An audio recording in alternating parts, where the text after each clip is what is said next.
Então, resiliência é quando a gente assume que as dificuldades virão, mas a gente vai enfrentar e o que vai sair do outro lado é um pouco melhor. Porque resiliência, gente, é a característica do elástico. O que é a característica do elástico? Eu estico e quanto mais eu estico, mais força o elástico ganha. Já viu um elástico quando estoura, vem no dedo da gente, bem forte. A resiliência é isso com a gente. São as dificuldades que a gente enfrenta, a gente vai tornando mais forte. A gente tem que ter conhecimento e autoconhecimento. Não existe outra coisa se a gente partir do pressuposto que eu só sei, meu universo é do tamanho daquilo que eu sei. Se eu não sei, aquilo não existe e eu não posso usufruir disso. Então, saúde mental, gente, é muito, muito mais do que você não ter um transtorno, por exemplo. Você não ter um transtorno como pânico, como depressão, como déficit de atenção. Aí você vai falar, então eu não tenho nada disso, eu tenho saúde mental? Não. Se você não tem autoconhecimento e conhecimento, você está sujeito a ter qualquer coisa dessa em algum momento. Existe uma pandemia silenciosa no mundo que antecede a pandemia do corona. Em 2016, 2017, a Organização Mundial de Saúde fez um ano inteiro de palestras ao redor do mundo para falar sobre depressão e suicídio. Isso em 2016, tá, gente? O que acontecia? Naquela época, a gente tinha, mais ou menos no Brasil, 11 milhões de pessoas com depressão, clinicamente diagnosticadas. E a gente sabe que esse número sempre é muito menor do que aparece na estatística, que as pessoas não falam, né? As pessoas só procuram ajuda quando já estão na depressão grave. Na depressão leve, ninguém aparece. Então, nessa época, a gente tinha de suicídio, um suicídio ao redor do mundo a cada 40 segundos. Eu não falei 40 minutos não, gente, é 40 segundos. Isso significa que o tempo que a gente está aqui, já algumas pessoas ao redor do mundo já tiraram sua vida. Então, assim, isso é uma pandemia silenciosa. Muito. Aí as pessoas falam assim, depois da pandemia tudo mudou. Não, depois da pandemia tudo se agravou. No Brasil, a gente teve um aumento de 25% dos casos de depressão. Então, esse 11 aí já está batendo quase que 18%. E a gente teve um aumento dos transtornos ansiosos, que também são muito comuns. Que no Brasil, lá em 2016, estava mais ou menos em 18 milhões, tá? Hoje, bote aí mais 25%.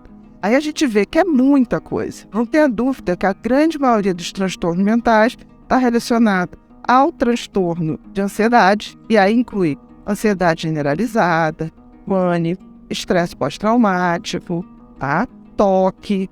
Então tem um espectro, né? E também fobias. Muitas pessoas têm fobias. Aí você fala assim, é a maioria dos transtornos ansiosos? Sim. Mas o problema é que fobia é uma coisa que a gente evita. Você tem fobia de cobra. Você já viu alguém que tem fobia de cobra? Diga, eu tenho super fobia de cobra, encontro cobra todo dia quando eu saio. Eu encontro com ela na rua. Quem tem fobia evita os lugares. E aquilo não dá problema até o dia que ela se depara com aquilo. A fobia mais comum é a fobia de avião, por exemplo. Então, isso durante muito tempo proibiu as pessoas de avançar na carreira, porque elas se recusavam a viajar. E uma outra fobia muito comum é a fobia social. Gente, fobia social não é uma pessoa que não goste do social. Eu já vi gente chamando psicopata de fóbico social. Tem nada a ver. Fobia social é a timidez patológica. Ou seja, um tímido social, ele gosta de interagir, mas ele passa mal quando ele faz isso. Então, se eu fosse uma fóbica social, eu não conseguiria estar aqui em cima. Eu estaria me desmilinguindo em suor, tremor, sede e taquicardia, tá? Então, isso é a tal fobia social. Muito bem, isso tudo a gente hoje já ouviu falar. Todo mundo já ouviu falar da timidez patológica, todo mundo já ouviu falar da depressão. Tudo isso tem tratamento. São raros os casos que a gente não tem tratamento. Mas aí a gente tem que avançar um pouquinho. A gente sabe que existe, a gente sabe como identificar, ou pelo menos devemos saber, tá? Não só para a gente, mas para as pessoas que estão ao nosso redor. Mas aí eu pergunto, e a nossa condição humana? Porque assim, autoconhecimento é eu saber quem eu sou e a que eu me destino, certo? Tem muita gente que não sabe a que se destina, mas sabe quem é, ou não. Saber quem é, eu saber quais são meus lados positivos, quais são meus lados negativos, o que eu tenho como sentido da vida e como eu faço isso em propósito de vida, tá? Então, isso é uma coisa que muito mais a filosofia tem para dizer com a gente do que a própria medicina. E eu acredito muito nessa união de psicologia, medicina e filosofia, tá? Porque lá na Grécia Antiga, os filósofos eram tudo, né, gente? Não tinha o médico, não tinha o sábio, que era o cara que estudava de tudo e servia aos reis. Então, quando a gente fala o conhecimento, eu primeiro tem que saber o que nós somos. Por exemplo, todos nós aqui somos humanos, certo? Muito bem. Somos humanos, mas somos seres humanos? Qual a diferença? Humanos, a gente basta nascer. Sou da espécie humana. Agora, se tornar um ser humano requer que eu haja como ser humano. É um processo. Qual é a essência do ser humano? É um animal que agrega valores àquilo que ele faz. Então, se eu sou um ser humano de verdade, eu sou uma pessoa que tem valores, virtudes, ou seja, pratico os meus valores para mim e para os outros e uso a sabedoria para poder saber exatamente a quem eu dedico o meu melhor, a quem não adianta dedicar e o que eu posso fazer para mim. Isso seria uma definição muito simples, uma definição bem de Epiteto, Epícoro, o próprio Platão também andou por ali. Então, ser humano é aquilo que eu me torno, e me torno quando eu sou uma pessoa melhor para mim e melhor para os outros, certo? O que é sentido de vida? Por exemplo, todos nós temos um sentido e nascemos com uma cola para saber. Cola que eu digo é colar bem, tá, gente? De alguma maneira o Criador nos deu uma cola. E essa cola vem em forma de talento, dom ou talento. Você já notou que muita gente tem crianças que com muito pouca idade têm ouvido absoluto. Aí você fala, bom, o cara nasce com isso. Ele vai ser pedreiro? Ou ele vai ser engenheiro? Se for, tá indo no rumo errado, né? E é muito interessante porque todos nós temos muito cedo esse talento aflorando. As crianças têm isso muito perceptível. O que acontece é que nós não estamos preparados para ver. Aí a gente começa a botar os meninos para jogar bola, as meninas para fazer balé, aquela coisa de manada. A gente fala tanto de manada, mas a educação é feita em manada. Quem é que observa os talentos dos seus filhos? Vai dar força para isso? Ou fala assim, esse talento não presta. Aí fala assim, esse talento não presta. Eu atendi um menininho de Portugal, uma graça. E o pai queria obrigar que ele jogasse futebol. E o menino, eu não dou para isso, é um vexame. Eu falei, tá bom, meu filho, para que você dá? Ele falou assim, para assuntos especiais e secretos. Eu falei, então você me explica que eu convenço seu pai, né? Ele já na época hackeava sistemas de segurança. Ele tinha 9 anos na época. E aí ele sabia nas vizinhanças inteiras câmeras de vigilância. Eu falei, o que você quer fazer na vida? Eu quero ir para a Inglaterra. E eu quero estudar, assim, para estar no FBI, para estar no serviço secreto da rainha. Eu falei, não, meu filho, você explicou ao seu pai? Não, porque senão ele vai saber que eu vigio o computador dele e ele traz minha mãe. E ele tem 3 namoradas. 3. E uma é casada e tem 2 filhos. Eu falei, olha, vamos deixar esse assunto de lado. Assim, deixa que eu falo com teu pai esse detalhe. E eu não preciso falar para sua mãe, não precisa nada disso. O importante é que você, com 14 anos, possa ir para a Inglaterra. Você está estudando? Eu estudo isso, né? Eu falei, mas quem te ensinou? Ninguém, eu sou autodidata. Hoje ele realmente faz parte de ele tem uma empresa de segurança na Inglaterra.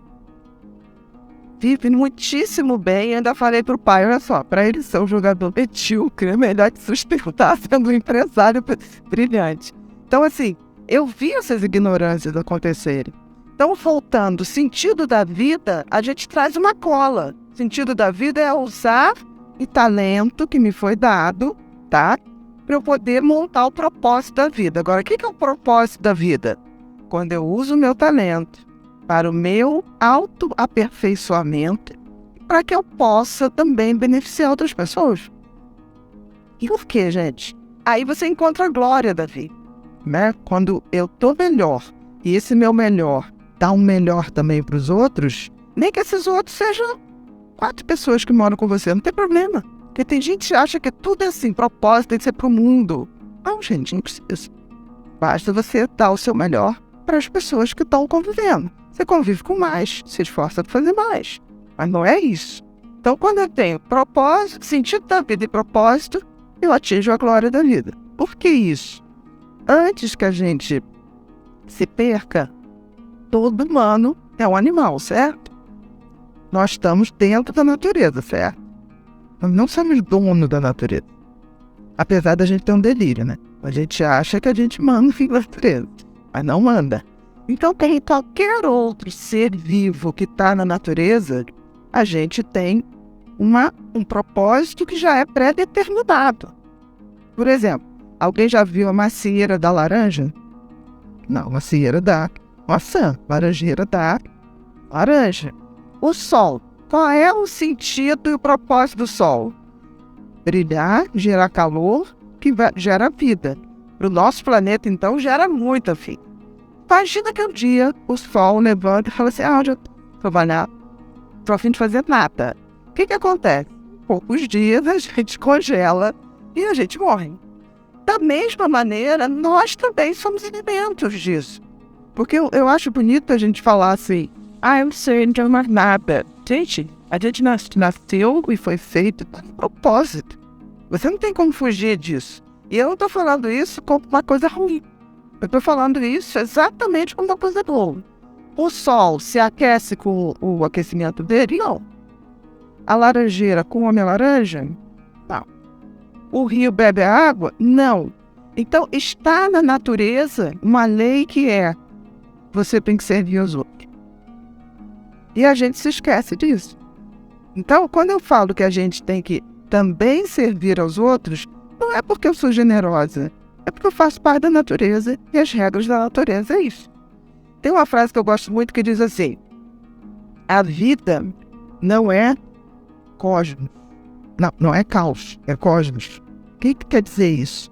Que o universo tem regras. A gente pode gostar ou não, mas existem regras. Por exemplo, alguém atribui que a vida não tem um designer, pelo menos, criador. Tem uma frase que também diz uma coisa engraçada. Você atribuir que não tem uma inteligência superior a nos governar, significa você dizer que você entrou numa tipografia, ou seja, uma gráfica, aquelas milhões de letrinhas explodiram e aí se fez um dicionário. Não tem sentido. Que existe uma vida, uma inteligência superior que criou regras. Não estou dizendo que é um homem barbudo, não estou dizendo nada disso. Mas existe alguma coisa que faz as coisas acontecerem. Porque é muito surreal a gente pensar que 2 células dão uma coisa como a gente. 2 células, o espermatozoide. Já começa aí, né? Porque só um espermatozoide cria aquela corrida. É a coisa mais injusta que tem. Porque o óvulo não, ele fica ali esperando. Ele deixa os espermatozoides se baterem, se degladiarem, e um só. Então a gente está sempre sendo postos à prova. E a vida também. Por exemplo, a vida facilita? Não. A vida sempre é como uma faculdade. A prova não vai ficando mais difícil? Vai. Então, para a gente ter saúde mental, a gente tem que entender que a gente não vai esperar que a vida fique fácil para todo mundo e que tudo aconteça e que a gente vai se dar bem. Por que eu estou falando isso? Por exemplo, na maioria das empresas hoje, se fala muito da síndrome de burnout. Vocês já ouviram falar? A síndrome de burnout, primeiro que estão fazendo uma confusão. O burnout está ligado diretamente às condições de trabalho. Por exemplo, burnout na pandemia. Não tenho dúvida que médicos, enfermeiros, faxineiros de hospitais, muitos tiveram burnout. Porque eles não podiam nem ir em casa. Eles tinham que ficar porque não podiam contaminar as famílias. Muitos médicos morreram na pandemia. Muitos enfermeiros morreram na pandemia. Então, estou falando isso porque tem gente que, por exemplo, tem um problema em casa. Uma relação abusiva, ou então uma mãe com uma doença crônica, um pai com Alzheimer, e aí ela está sobrecarregada em casa, e aí ela chega no trabalho e está com burnout. Não. O burnout está ligado às condições de trabalho. Por exemplo, eu estava vendo com o Fernando, com a Cris, com a Debbie, né? A Débora, gente. A quantidade de serviços que vocês têm à disposição de vocês, é incomum isso numa empresa. É incomum. Mas a questão é, vocês estão usando? Porque, por exemplo, tudo está à disposição, mas eu tenho que ter a sabedoria. Você lembra? Valores, virtudes, sabedoria. Eu tenho que ter a sabedoria para usar. A empresa não vai poder te dizer, por exemplo, olha, você está com uma relação abusiva dentro de casa. Nós temos que ir lá tirar seu marido. Não, a empresa vai te dar os meios legais para que isso possa ser feito. E também vai entender se você não puder fazer. Por quê? Porque tem hora para tudo, hein? Às vezes não é a hora da pessoa. Eu sempre digo isso. Tem gente que fala assim, Bia, como é que você faz com o paciente que não faz o que você disse? Nada. Sabe por quê? Tudo tem tempo. Tudo.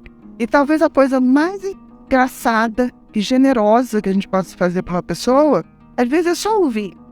Porque o tempo dela vai chegar. As pessoas falam, você tem paciência. Eu falo, já falou 3 vezes. Ok, é porque a hora dele não chegou. Eu faço isso por bondade, talvez por sabedoria. Porque a gente sabe, tipo assim, a ficha cai para cada um na terra. Aí alguém vai dizer assim, isso nunca caiu. Claro, essa vida. Também pode acontecer. Entendeu? Então, assim, não adianta a gente querer que os outros façam tudo pra gente. Pra gente ter saúde mental, não basta ter autoconhecimento, não basta ter conhecimento, a gente tem que ter coragem, resiliência, pra gente fazer uma coisa que se chama ressurgência. Vamos lá, falei a opção de nome difícil, mas agora a gente vai detalhar.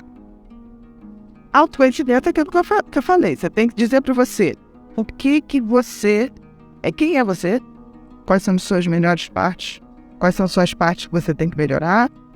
Conhecimento, eu saber um pouco de tudo. Por exemplo, eu não tenho toque, mas saber um pouco de toque faz com que eu entenda um colega meu, que muitas vezes tem um sofrimento atroz, mas é a pessoa mais honesta que você vai ver na vida. Se eu tiver que um dia deixar o país, por qualquer circunstância, eu pego um paciente de toque e peço para ele guardar tudo.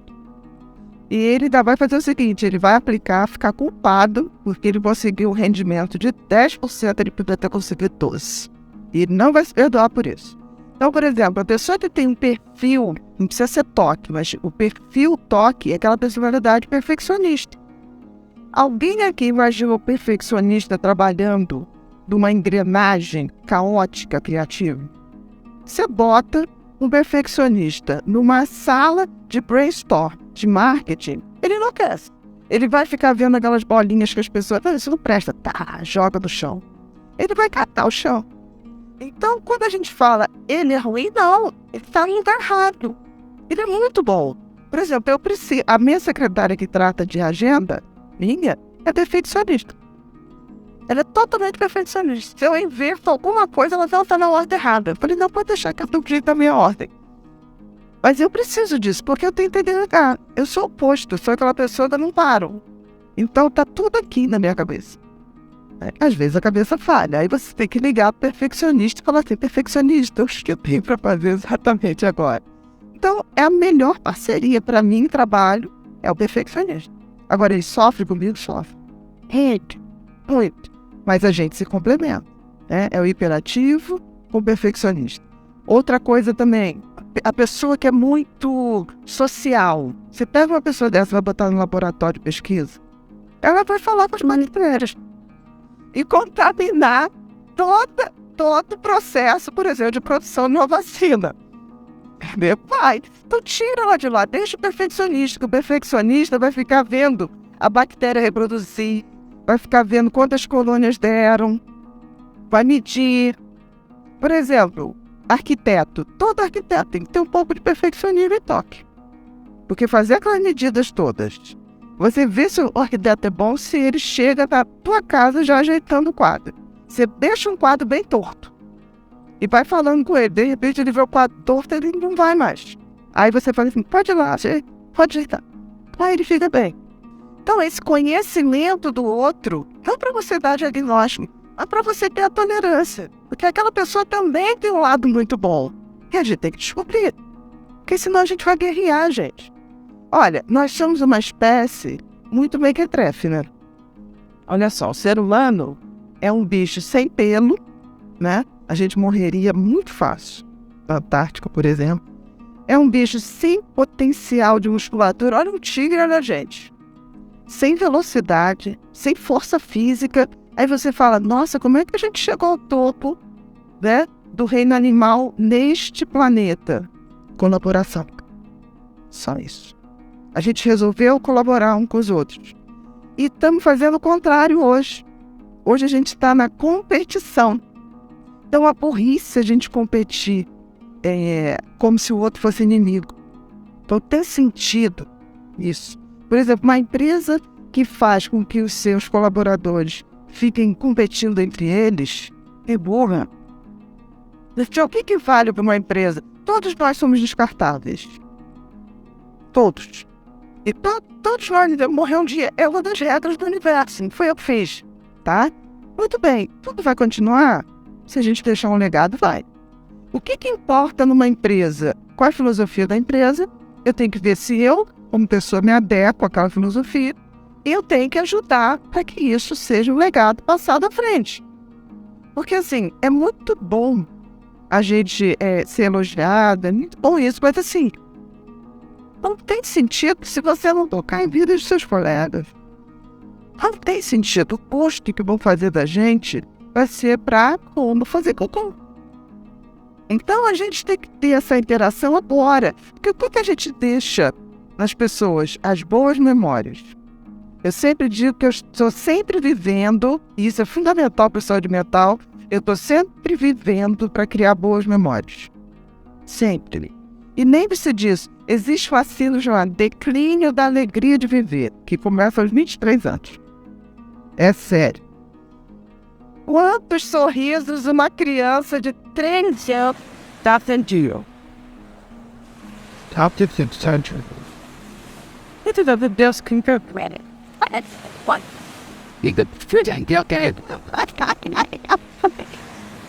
que você gosta de um filmezinho, bota de novo, e de novo, e de novo. Você conta a historinha de nós, ri. E pro dia seguinte, conta de novo. Aí você conta de novo. Então, uma criança de 3 anos ri em média 400 vezes por dia. Muito bem, um homem, e uma mulher também, de 40 anos, ri por dia. Tô falando sorriso. Eu tô falando sorriso. 4. Sorriso espontâneo, gente. Não é cada fingimento da educação. Não é aquele assim. Não, isso que a gente tá soltando, a gargalhada, né? Aí a gente pensa o seguinte, por que a gente vai ficando chato assim? Com 23 anos começa a decair profundamente a capacidade da gente rir da gente e rir dos outros. Gente, eu não levo a sério quem não ri de si mesmo. Não levo a sério. Porque uma pessoa que se leva tão a sério a ponto de achar que nunca erra é uma pessoa insuportável. Insuportável. Então, eu sou aquela que já conta piada das besteiras que eu faço antes. Ninguém te vai contar, porque eu vou contar. Outro dia eu botei na minha geladeira o controle da Mandy. É muito simples, faz todo sentido. Cheguei em casa, a cachorra, fui recolher o cocô da cachorra, lavei a mão. Aí tava a TV do Dog lá, passando, aí eu falei, vou trocar, botei para botar no jornal, que eu não tinha visto nada. Botei isso, lembrei que tinha que botar água, os cachorros. Aí fui na geladeira, botei a água e daqui a pouco, gente. Aí sentei para ver o tal do jornal. Não tinha para trocar. Aí eu refiz na minha cabeça. Onde eu fui, banheiro, lavei a mão, fui na geladeira. Só pode estar lá, não deu. Abri, já fotografei. Que eu falei, isso eu tenho que fotografar para poder me lembrar disso. Então isso acontece. E a gente não pode levar tão a sério, porque a gente fala, isso não pode acontecer comigo. Ou então o perfeccionista vai dizer o quê? Tô com Alzheimer, doutor. Botei coisa da net dentro da geladeira. Falei, meu filho, eu já levei o controle da televisão para abrir o portão eletrônico do prédio. Aí o pobre do porteiro já me conhece bem, doutoroso meu. Falei, muito obrigado, me dá 2. Os moradores têm 1, me dá 2. No meu carro da bolsa. Deixou no carro da bolsa.